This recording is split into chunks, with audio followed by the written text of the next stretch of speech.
padala kiša zadnjih par dana pa je bilo na jednom zavoju full sklisko. Mora se jako paziti na grip, moraš biti malo sporiji. Radnici Go-Kart Centar Vesta su počistili to i veliko hvala njima. Treba se upoznati s kartom da vidi se kako se ponaša, možda on ima manje gripa nego čak i staza, pa onda se treba prilagoditi kartu, a kart se treba prilagoditi stazi.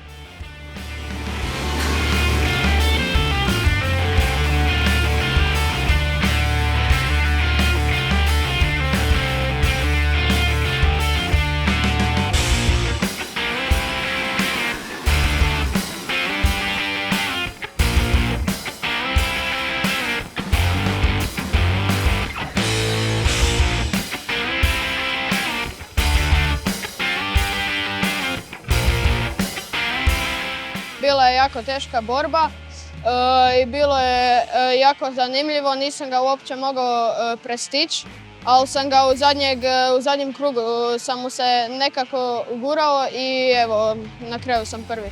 Ganjam još prvo mjesto do kraja sezone. Zadovoljan jesam malo pošto sam u top 3, sve je super, mogao sam biti prvi, ali evo, držali su me iza prvog i drugog mjesta.